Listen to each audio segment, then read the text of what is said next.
So, for those of you that don't know what's happening right now, we are currently in a global pandemic where the economy is at the worst. So I can't find a job to save my life. I'm working as a receptionist right now, which is completely fine. So I offered to pay, and he's like, I thought you didn't have any money. After I literally just got done telling him how much it sucks not having, like, my dream job. Literally awful. And this is what this man chooses to say. You don't have any money. Anyways, continue, whatever. Brushed it off my shoulders, took another shot. I was hammered. So I was like, you know what? I'm going to go meet up with Maddie and my other friends downtown. So we walk over to Trinity. I meet Maddie and some other friends, and I'm, like, introducing him to Maddie and a couple other girls. And basically, I didn't hear him say this, but Maddie heard him say this. Yeah. Oh, wait. Can I explain this part? Go ahead. Okay, so we're in this PAX bar. Trinity. And we love Trinity. Really where I grasped my roots. So basically, I'm in there, and he's coming in, and so, like, I'm really close with Katie, but she's introducing them to our other friends, and, like, I'm obviously the closest one to her, and so I'm like, oh, excited to meet him. Like, she said a lot of positive things, and he literally gets to me, and he said, I don't need to know any of their names. So basically he said that to me, and I just sat there with my mouth open. I'm like, this man literally said that my name was irrelevant to know. And I didn't know this. Maddie didn't tell me that he said this. I had no idea. What was I supposed to say? Because she's here with this guy. Like, obviously she's drunk. Like, I don't know where she's staying. Like, it's just, like, in this situation, I'm like, okay, well, that was rude, but, like, whatever. Like, I guess for the one night, who cares? I was pissed. That wasn't even the worst part. So we leave Trinity because I'm like, all right, I'm kind of over this man. He's annoying me. So, like, let's leave. So we met up at his apartment. It was, like, probably a couple blocks down by where we met up for, like, our first part of the date. So I'm like, okay, I'm ready to go home. Like, I'm kind of drunk, but I was like, I'll just go sit in my car. I'll drink a lot of water, sober up, whatever. Not great, but here we are. I was not about to stay at this man's place. So we get to his apartment. My car's, like, maybe a block down from there to probably, like, closer to 2 blocks.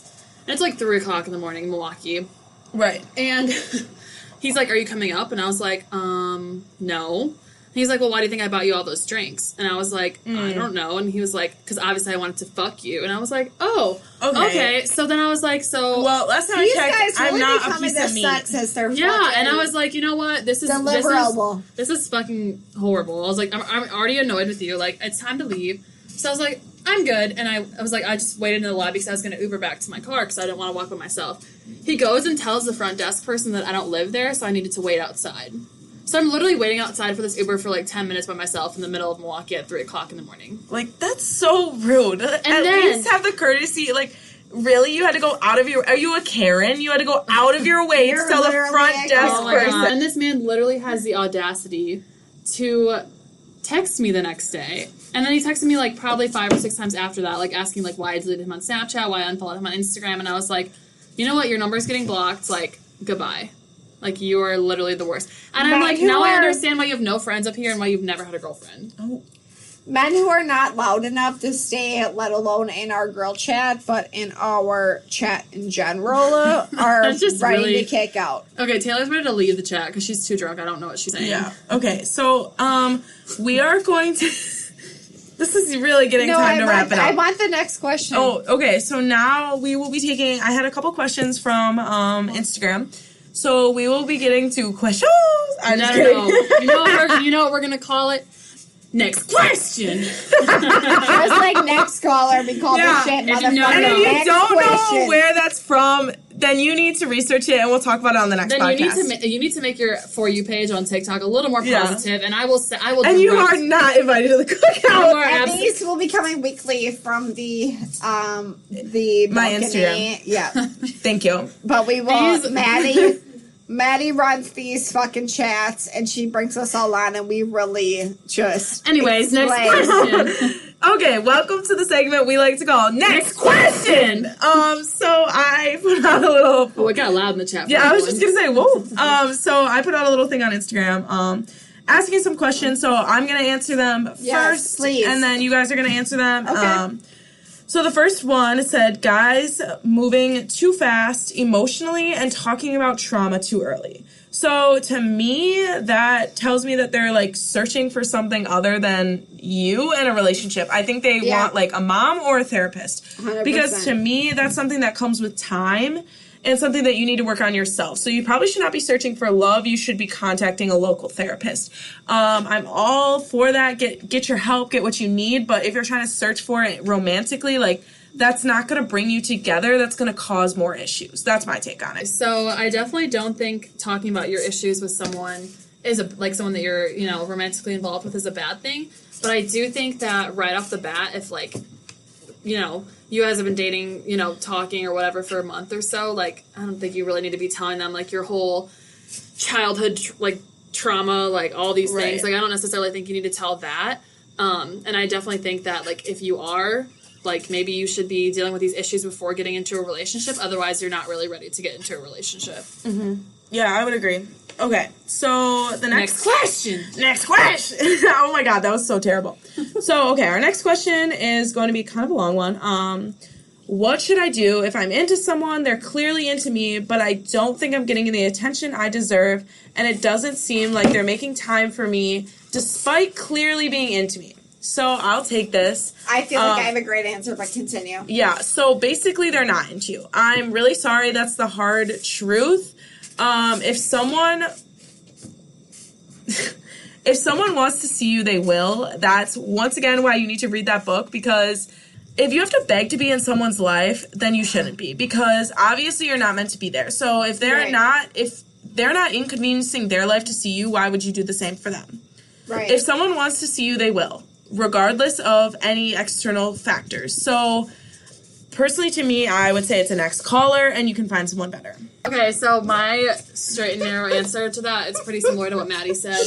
But Taylor. I definitely think, like, my question to you, I'll raise you this. If this person is so interested in you, then why are you even questioning, like, if they'll make time for you? Like you said in your question, like, that they're clearly interested in you. But, like, to me, if someone's clearly interested in me, they're going to make the time to see me, or they're going to, if they're busy like that week, they're going to let me know what's going on at another time in the future. Like, I don't think, if someone, I've seen this so many times on Twitter, TikTok, or whatever, if you're left, like, feeling confused or having questions with someone, then they don't want you. Yeah, and that's your answer right there. No, honestly, sometimes no response is a response. I've said that so many times, and sometimes, like, if you're really left, like, questioning something, then that's your answer. Like, if you're left confused, then that person is really not all about you, and like you deserve, because clearly you deserve so much more, and you deserve the most from somebody, and that you're not getting that. Yeah, no one's that busy. No one has that many things going on in their life. It takes 10 seconds to respond to a text. Right. 10 seconds to set up plans. You'll figure it out. Okay, I'm going to skip the next question because that's kind of not appropriate. Sorry, Cyrus. We'll get to you later. Sorry, Cyrus. Okay, I'm ready. Anyways, next question. Okay, my next question comes from one of my really close friends, so I know the situation a little well. She says, when do you think it's a good time for me to get engaged?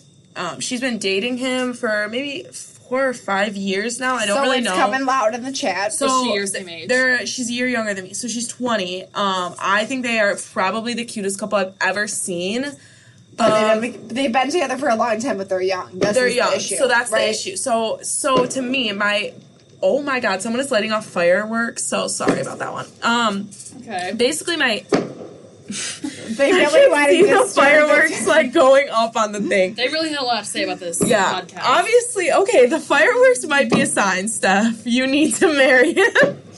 This might be a legit sign. Yeah, this might be a sign. Okay, so, my god. I'm just gonna keep going. So basically, my gut instinct is I am a hopeless romantic at heart. There's a lot of people that will fight you and say that I'm not. However, I really, I am sometimes. So I think that if you find that kind of love and you know that there's someone you want to spend the rest of your life with, then I think you should go for it. I've kind of always, like, in the back of my head said, I want to see someone through every season, just because you never know if someone's going to change or what they're going to be like, depending on, I don't know, the time of the year, or I just think a year is a good mark, but obviously you've gotten past that point. I don't really think love has a timeline. It depends how you feel and how your relationship is, and, I mean, you guys are pretty solid, so... I honestly don't even know who I'm listening to right now. What? You don't even sound like yourself. Yeah. I know, Maddie. She's got tears in her eyes. Here's the deal. Who am I with this romantic But side? I 100% agree, right? Like, I feel like when you're with somebody for that amount of time, you're expecting something. You're expecting a full relationship. You're expecting a ring. You know, there's this whole timeline that, you know, society creates. Like, you should be engaged by this time. You should be married by this time.